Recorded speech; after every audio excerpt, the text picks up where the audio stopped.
Alexa and Siri, those are my homegirls. It's not very often that you do a whole project together and have no chemistry. So Shrek all the way. Shrek.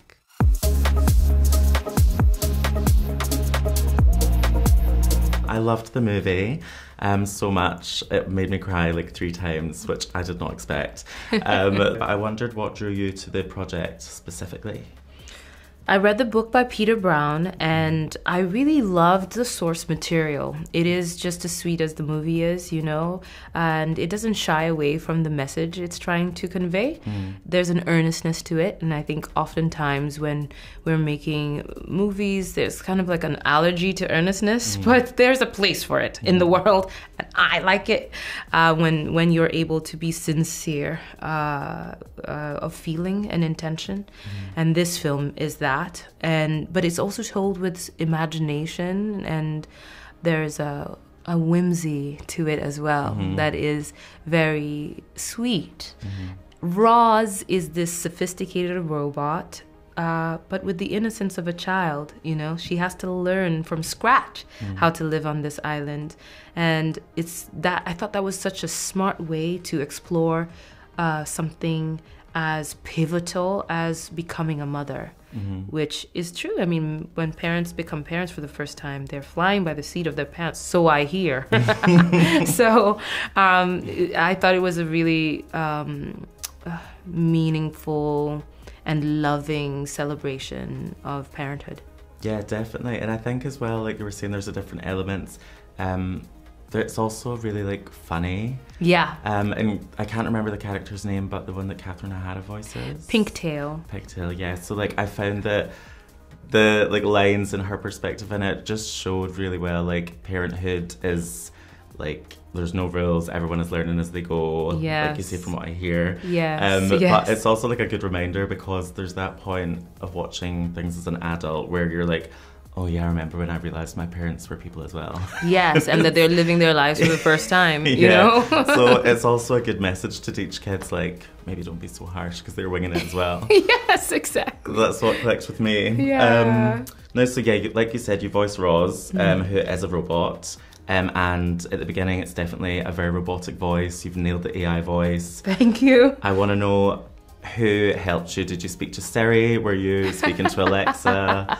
Like, who was your training? You know, Alexa and Siri, those are my homegirls. They definitely helped me out a lot. They inspired it, you know, because I was researching different robotic sounds, you know, and I just remember, oh yeah, we talk to Siri and Alexa all the time. What do they do? And then the voices on TikTok and Instagram as well. They also have this relentless positivity. That's the quality they all share. It's when you hear those voices, you can't imagine anything being wrong, right? And they sound very reliable. And so I wanted to have Roz's voice imbue that quality in the beginning. Yes, well yeah, you definitely nailed it. Thank you. Roz unofficially adopts Bright Bill, voiced by Kit Connor, and then sort of raises him with Fink, who's voiced by Pedro Pascal. Now obviously with it being an animated film, you don't always like film, I mean you don't film together or anything, so I was wondering if the three of you have actually spent any time as a family together in real life. You know, I met Kit. I met Kit at TIFF. And I know Pedro, and I've known Pedro for a long time, so we reunited at Comic-Con. And so the three of us have never actually hung out, but I've hung out with them individually. And it was really interesting, because I know Pedro, so it was like reunion with an old friend. Kit was totally new to me, and meeting him was quite interesting, because, you know, I'd heard his voice and, you know, worked with it, and then here you are, a full-bodied, very grown man. And yeah, it was nice to get to know him, but it was awkward because it's not very often that you do a whole project together and have no chemistry, like, you know, no sense of what it's going to be like to be in space together. Yeah, it must be so difficult. I can't imagine, like, even doing the voice acting of it. I feel like I'd be thrown off when you're not just going off with someone. Well, I had Chris Sanders, the director. He played all the characters when I was in the booth. And he's a very good actor. So he brought everything. He was very animated. So it was never a lonely experience. I always had someone fun to work with. And I must ask, obviously you shared your own adoption story previously with Yo-Yo. Oh. And we spoke about him last time. I wanted to check in and see how he's doing. He's doing really well. He has such a strong personality. But ultimately my cat is a gentleman. Like, he never upsets anything.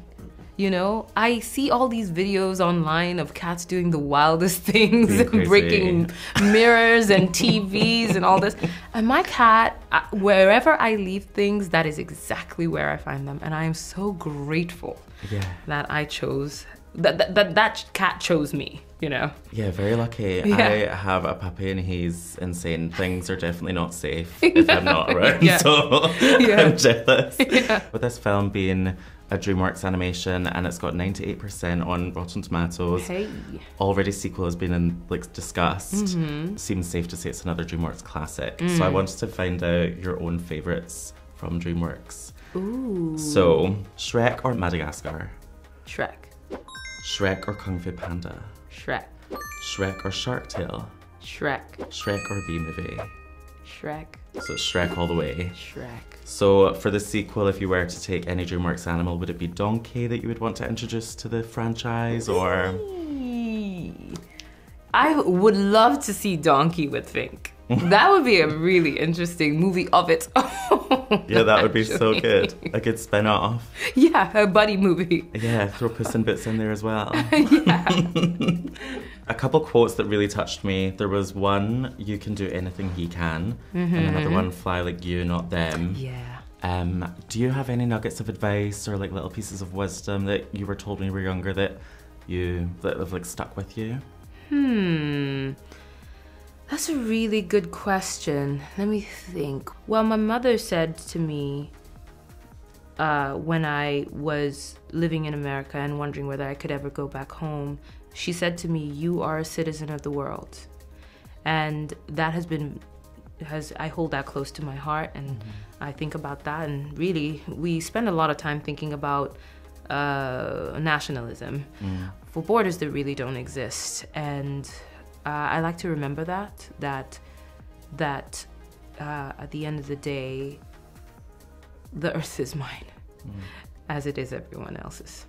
I love that. That's perfectly said. What is the one thing that you want people of all ages to take from this movie? That kindness is strong. Oh, beautiful. I love that. Well, thank you so much. It was such a pleasure speaking to you. Thank you. Thank you. It's Take always care. good to speak to you.